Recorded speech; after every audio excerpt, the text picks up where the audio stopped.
Hi guys, just want to share my first thought on the car. I just bought Mercedes E350 CDI. Got it about a month ago and already done about 2,000 miles. What I like about the car, I'm going to tell you what I liked about the car, and I'm going to tell you some issues or problems I have coming from mostly BMW cars to Mercedes. So first of all, I like the way it's built. The quality is very good. BMW was not so good quality wise. There were a bit of squeaks sometimes. In this one there is nothing. It's a very well built car, and Mercedes is back on form. They had some struggles maybe in the beginning of 2000, 2005 and stuff like that, and this car is 2010, so it's already well sorted and really good quality build. Arguably one of the advantages what I bought it is how it looks. It looks very nice, very beautiful, and maybe even better than the facelift version. This is pre-facelift 2010, so I like it for the sharp edges, headlamps and stuff like that. It's all like nicely designed. I don't see any flaws in the design, maybe, let's say so. The car is very powerful. This engine, especially V6, 230 bhp. It takes some time sometimes with the turbo lag. When you press the accelerator, you have to wait about 2 seconds. That's a bit annoying, so you have to plan ahead. But apart from that, when it goes, it's going very fast, below 7 seconds, 0 to 60, and it's really nice. Nice feeling, you know, when you have all that power. One of the things I love about the car is, as you can see maybe around me, the visibility of the car. The light coming in is one thing. When you have, you know, the sunroof and all that light coming is very good, but the other thing is the let's say the pillars are very thin, so you can see very nicely outside the car, which is really important. It's on some roundabouts, on some junctions, you know, which is really cool.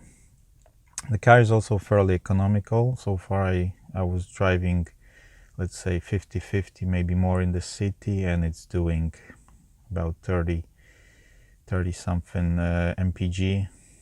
More importantly for me, it's doing about 400 miles on a tank when you're really careful. Less than that, you know, for me it's important because, you know, you don't have to go to the petrol station, look at the tank all the time, and it obviously depends on the size of the tank. Yeah, so this is, I think, 65 liter, so it's really nice because you can spend, like in my case, let's say 2 weeks without putting diesel in, and doing about 350 miles. So that's for now for the good bits that I like about the car. The bad bits, which I'm gonna demonstrate as well to you, would be the first of all is the wipers on the car. Basically, you have to press the button to start the wipers, but then to make the liquid go on the windscreen, you have to press it all the way down. So halfway press it to start the wipers, but all the way down to make the liquid go on the windshield, which is really strange because sometimes you really want the liquid to go first on the windscreen, so you don't scratch it basically with the wipers, because if you run the wipers on the dirty screen, they're gonna basically scratch the screen, the windshield. So basically what you need to do is press it all the way down, and it's a bit strange. The other bit is which is for me coming from BMW, which was, I had a 3 Series older than this, and basically when you change from reverse to the first gear, when you're, you know, let's say turning around and you need to reverse and then go quickly to the first gear and just drive off, in this car it takes a couple seconds before it engages the first gear basically. So you switch on your reverse, and then you turn around, and then you want to go forward. You put it in the drive, and it's basically takes a couple seconds before it engages. In BMW, you could actually even put the first gear, engage the first gear while still driving, while it's still reversing like a bit, so you could straight away, and it's switching straight away, so it's going much faster. Is doing that, but it's just a gimmick, it's not a biggie. One thing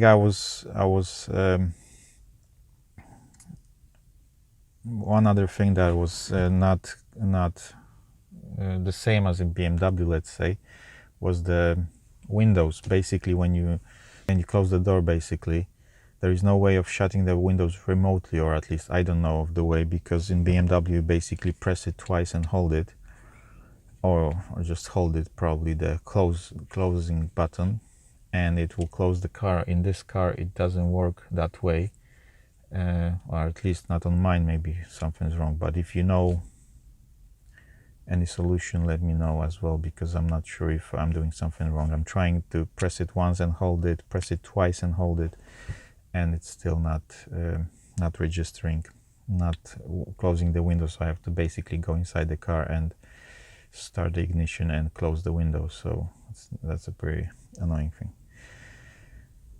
And another thing which is typical for Mercedes, so it's not an issue because I knew about that. It's just the way they do cars, more for comfort and presence, and not getting into trouble, is basically you can't switch off the traction control. You can switch off the traction control, but it's still going to engage.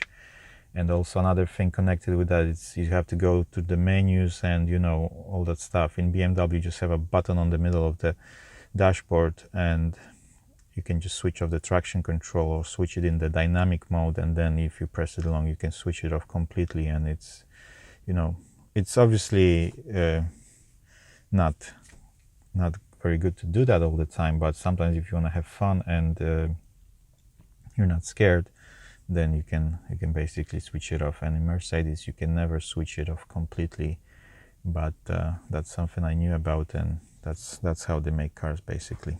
Let me know in the comments if you have any questions. I will be recording more videos about this car and how I get on with it, and what are the issues with it, or some problems or some solutions. So subscribe for more, and thank you for watching.